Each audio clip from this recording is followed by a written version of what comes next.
الحمد لله وكفى وسلام على عباده الذين اصطفى أما بعد فأعوذ بالله من الشيطان الرجيم بسم الله الرحمن الرحيم فآتت به قومها تحمله قالوا يا مريم لقد جئت شيئا فريا يا أخت هارون ما كان أبوك امرأ سوء وما كانت أمك بغيا فأشارت إليه قالوا كيف نكلم من كان في المهد صبيا قال إني عبد الله آتاني الكتاب وجعلني نبيا وجعلني مباركا أينما كنت وأوصاني بالصلاة والزكاة ما دمت حيا وبرا بوالدتي ولم يجعلني جبارا شقيا وسلام علي يوم ولدت ويوم أموت ويوم أبعث حيا ذلك عيسى ابن مريم قول الحق الذي فيه يمترون ما كان لله أن يتخذ من ولد سبحانه إذا قضى أمرا فإنما يقول له كن فيكون وإن الله ربي وربكم فاعبدوه هذا صراط مستقيم فاختلف الأحزاب من بينهم فويل للذين كفروا من مشهد يوم عظيم أسمع بهم وأبصر يوم يأتوننا لكن الظالمون اليوم في ضلال مبين أنذرهم يوم الحسرة إذ قضي الأمر وهم في غفلة وهم لا يؤمنون إنا نحن نرث الأرض ومن عليها وإلينا يرجعون. مریم علیہ السلام کے متعلق کل بڑی تفصیلی بات گزر چکی ہے کہ 13 یا 15 سال کی عمر میں پہلا حیض ہوا اور اسی کے فوراً بعد اللہ نے بیٹا عطا کر دیا عیسیٰ علیہ السلام. عام قاعدے سے ہٹ کر یہ بچہ جو ہی حمل ٹھہرا فوراً بڑا ہوا اور فوراً پیدا ہوا. جب بچہ کی پیدائش میں جو مشکلات تھی اس کا تذکرہ گزر گیا اور یہ ڈر رہی تھی کہ بچہ جب لے کر جاؤں گی بنی اسرائیل میں تو مجھ سے سوال ہوگا کہ بچہ کہاں سے آیا تو میں کیا جواب دوں گی. تو اللہ تبارک و تعالیٰ نے فرمایا کہ آپ باقی باتیں چھوڑ دو، لوگوں سے کہہ دو کہ میں روزے سے ہوں، چونکہ بنی اسرائیل کا روزہ ایسا بھی رکھا جا سکتا تھا کہ جس میں باتوں سے بھی پرہیز تھا، تو باتوں سے پرہیز کا روزہ ہے آج میرا. اللہ تبارک و تعالیٰ کا حکم تھا. ہماری شریعت میں ایسا روزہ اگر کوئی رکھے کہ میں بات نہیں کروں گا تو یہ عین جہالت ہوگی، چونکہ رسول اللہ صلی اللہ علیہ وسلم نے اس سے منع فرمایا ہے. ہمارے ہاں کھانے پینے اور مباشرت سے روزہ ہے، باقی جو کھانے پینے باتیں کرنا ہے یہ اگر خاموشی کوئی اختیار کر لے روزے میں اس نیت سے کہ اس سے مجھے اجر ملے گا تو یہ گناہگار ہوگا، اس کو اجر نہیں ملے گا، کیونکہ ایسا کوئی روزہ ہمارے ہاں نہیں ہے. بخاری کی روایت ہے، رسول اللہ صلی اللہ علیہ وسلم نے اس سے منع فرمایا ہے. بہرحال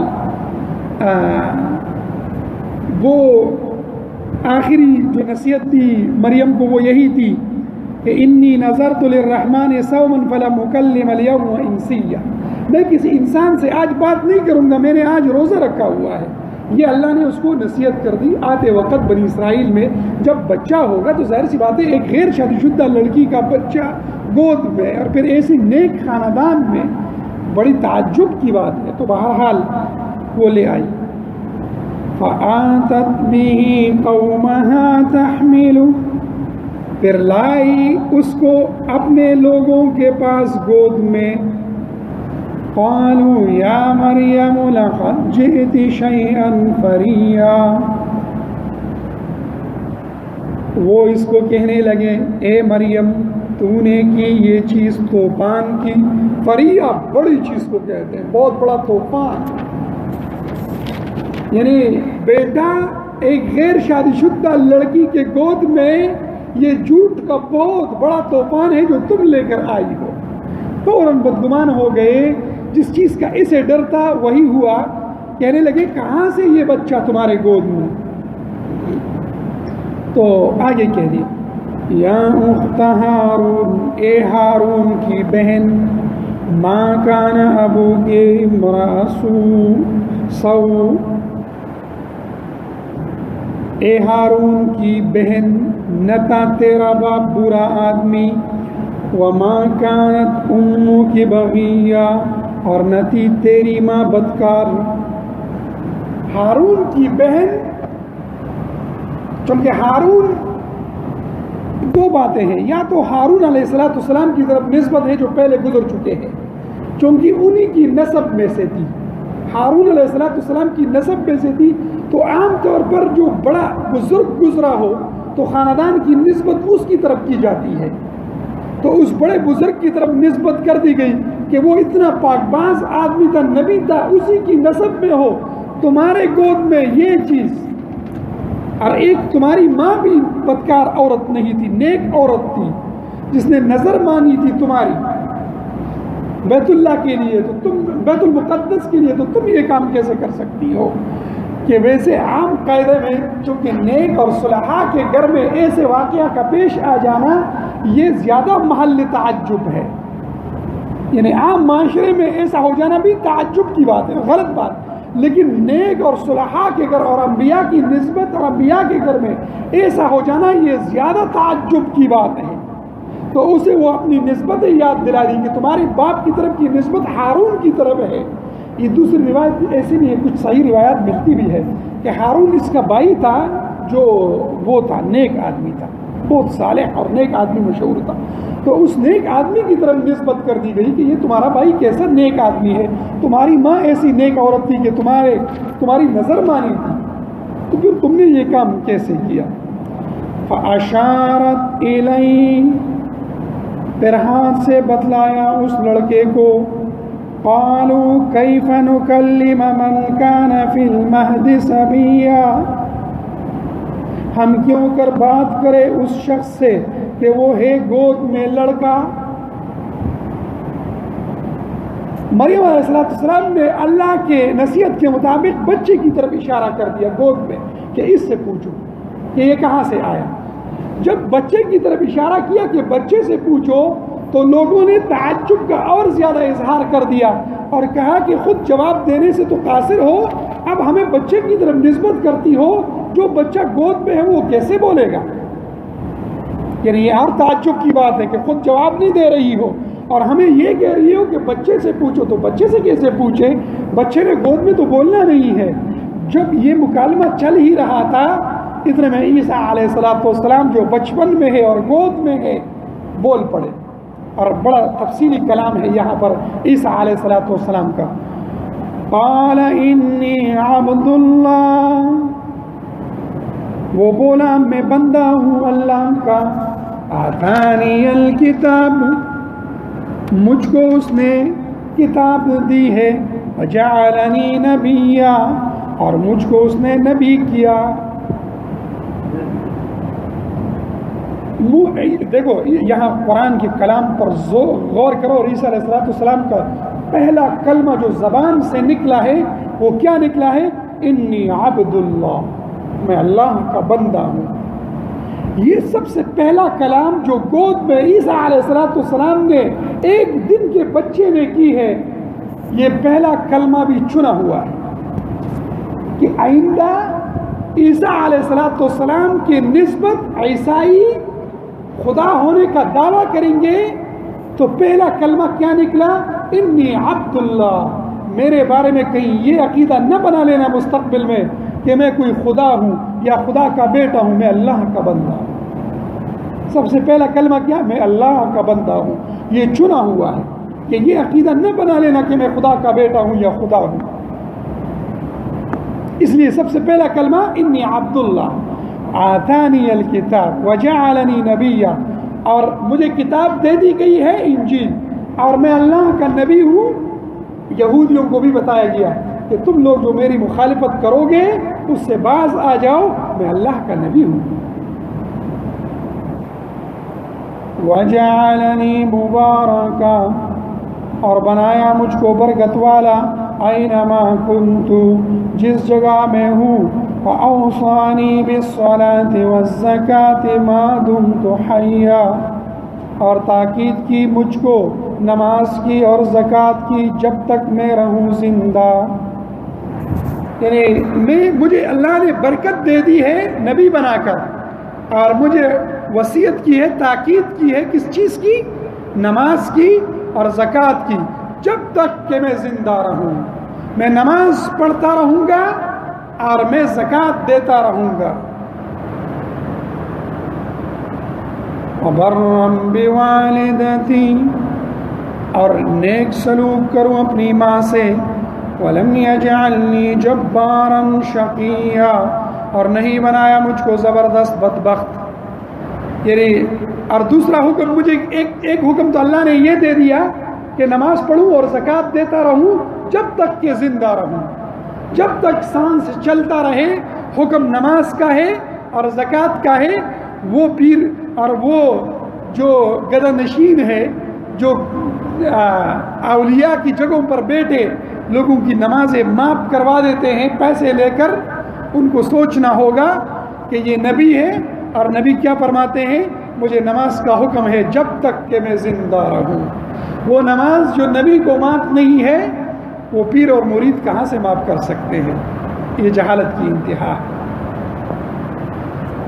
اور فرمایا کہ مجھے میری والدہ سے نیکی کا حکم دیا گیا ہے کہ نیک سلوک کرو والدہ سے، چونکہ باپ نہیں ہے اس لیے فرمایا کہ والدہ سے۔ پیچھے یحییٰ علیہ السلام گزر چکے ہیں جن کو یہ حکم تھا کہ والدیہ برم بوالدیہ، وہ نیک سلوک کرے والدین سے۔ ادھر والدہ ہے چونکہ والد ہے نہیں، اور فرمایا کہ مجھے اللہ نے جبار بھی نہیں بنایا اور شقی بدبخت بھی نہیں بنایا۔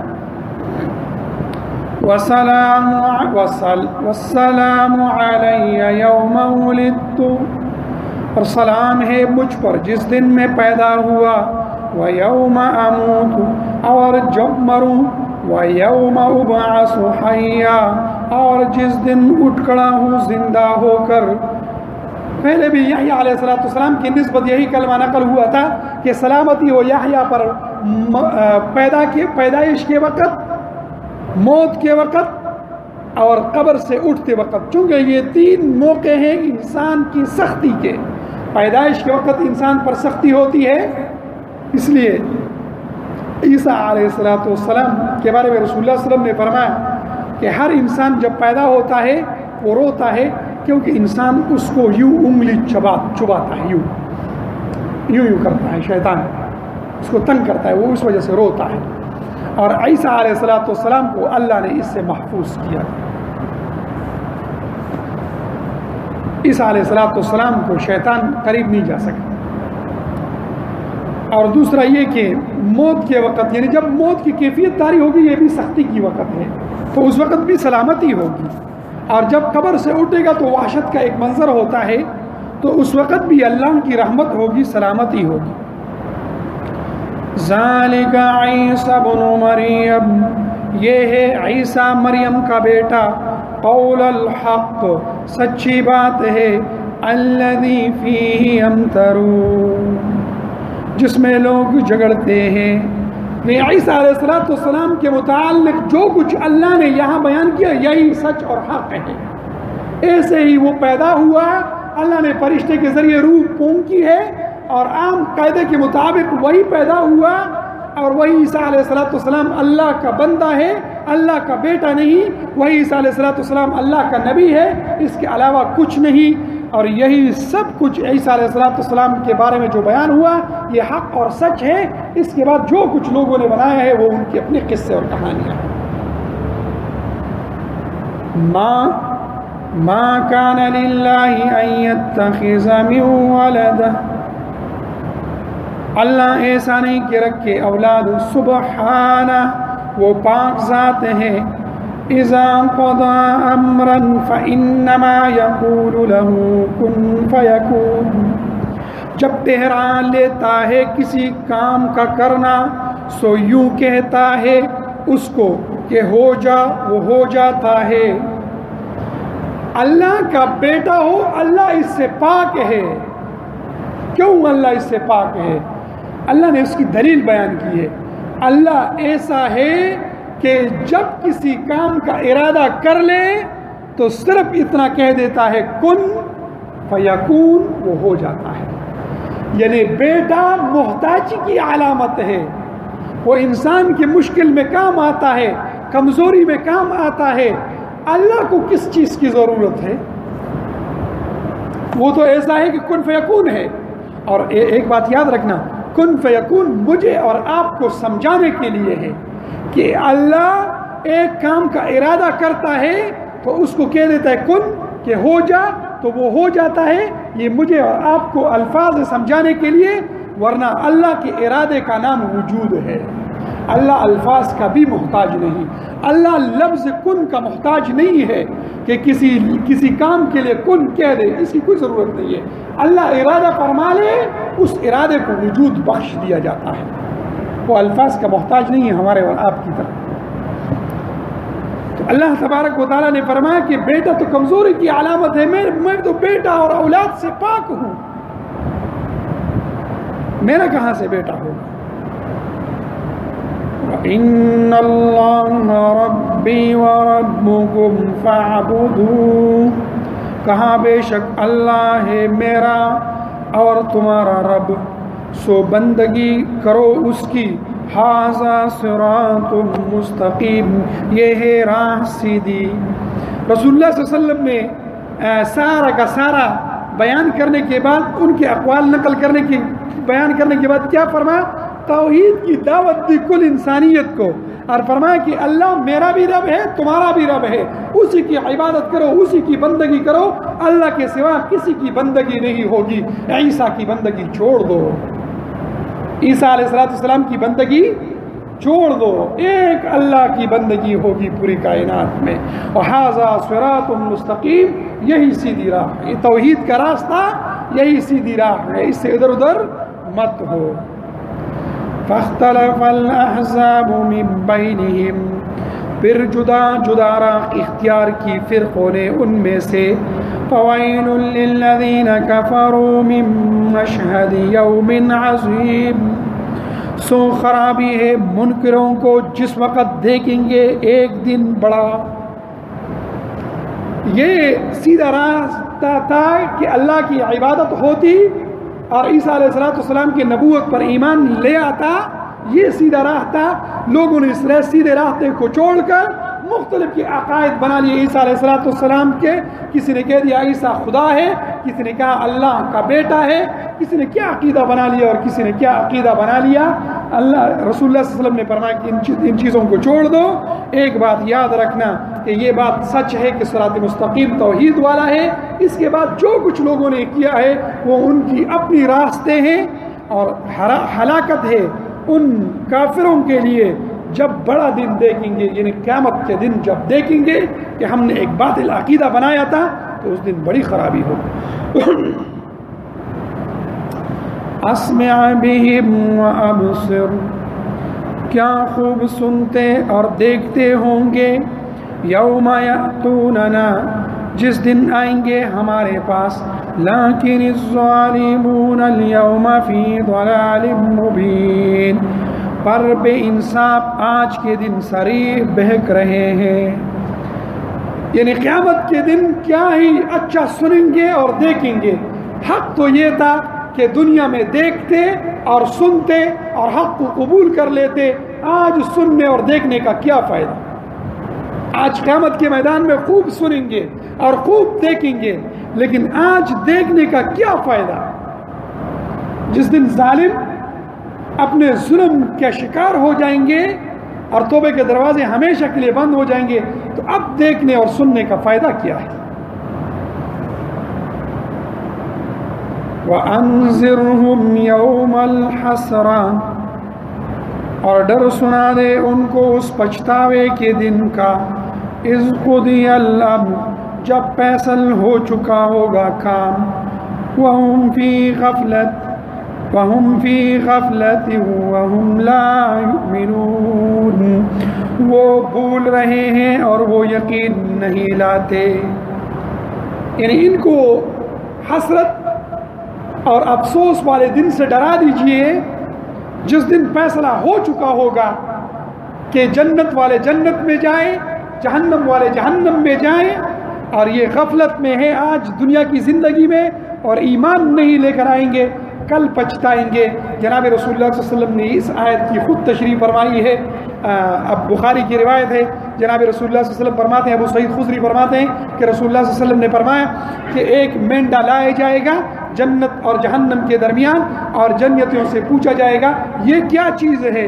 تو جنہوں نے موت دیکھی ہوگی، چونکہ سارے کے سارے جنتیوں نے ایک بار تو موت دیکھی ہے، تو کہہ دیں گے یہ موت ہے۔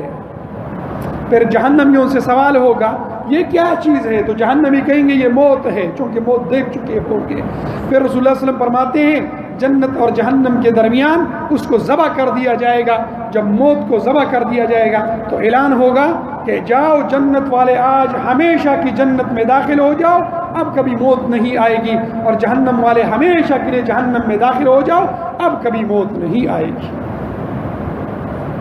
اور سنن ترمذی کی روایت ہے، رسول اللہ صلی اللہ علیہ وسلم فرماتے ہیں کہ اگر موت ہوتی تو آج جنت والے خوشی سے مر جاتے، اگر موت ہوتی تو جہنم والے غم سے مر جاتے۔ اگر موت تو ذبح ہو گئی، ختم ہو گئی، اگر موت ہوتی تو آج جنت والے خوشی سے مر جاتے اور جہنم والے غم سے مر جاتے۔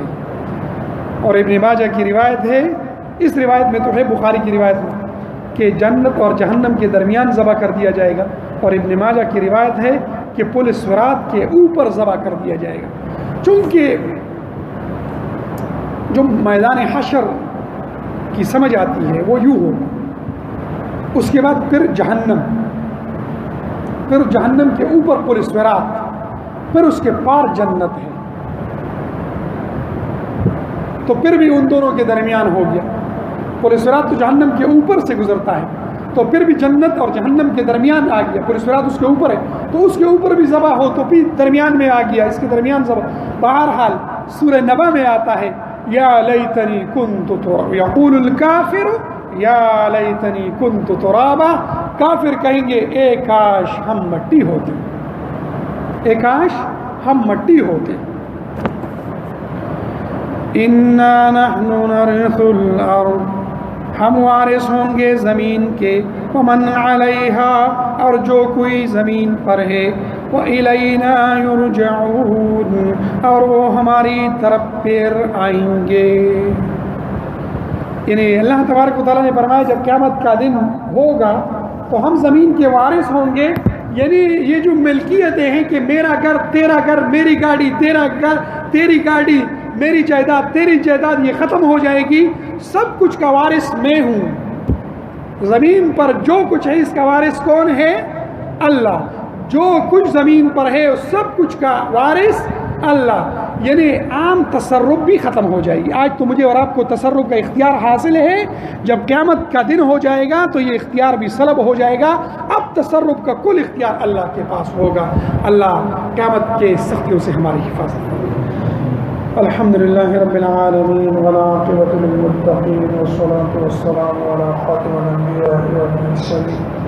اے اللہ ہمارے گناہوں کو معاف فرما، قرآن کریم کی سمجھ عطا فرما، اس میں جو کمی کوتاہی رہ گئی ہو اس پر ہمیں معاف فرما۔ اے اللہ خالصتاً توحید عطا فرما۔ اے اللہ جو شرک ہم سے ہوا ہو اس سے ہمیں معاف فرما۔ اے اللہ قیامت کی یہ جو منظر کشی کی گئی ہے، اے اللہ اس سختیوں سے ہماری حفاظت فرما۔ جناب رسول اللہ صلی اللہ علیہ وسلم کی قدموں میں جگہ عطا فرما، اور جناب رسول اللہ صلی اللہ علیہ وسلم کی مبارک شفاعت ہم سب کو نصیب فرما، پورے صراط پر سے گزرنا آسان فرما۔ اے اللہ جب اعلان ہو کہ جنت والے جنت میں جاؤ اور جہنم والے جہنم میں جاؤ، ہمیں جنت والوں میں بنا۔ اے اللہ ہمیں جہنم والوں سے بچا، ہمیں ان کے قریب سے بچا۔ اے اللہ ہمیں ان کے قرب سے بچا۔ اے اللہ ہم روزے سے ہیں، تیرے بندے ہیں، اے اللہ تیرے در کے سوالی ہے، اے اللہ تیرے در کے سوالی ہے۔ جب جنت کا اعلان ہوگا ہمیں جنت والا بنا۔ اے اللہ ہمیں جنت والا بنا، اے اللہ ہمیں جنت والا بنا، اے اللہ ہمارے نسلوں کی جہنم سے حفاظت فرما، اے اللہ ہمارے نسلوں کی جہنم سے حفاظت فرما، اے اللہ جس نے دعا کے لیے کہا ہے ان کی دعاؤں کو قبول فرما، حاجات کو پورا فرما، جس کے دل میں اللہ جائز حاجت کو پورا فرما، ہم پر رحم فرما، اے اللہ ہم پر رحم فرما۔ رمضان المبارک ہے، اے اللہ رمضان المبارک ہے، رحمت کے دروازے کھلے ہیں، قرآن کے درس میں بیٹھے ہیں، ہمارے بخشش کا اعلان فرما، اے اللہ ہمارے بخشش کا اعلان فرما، اللہ ہمارے بخشش کا اعلان فرما۔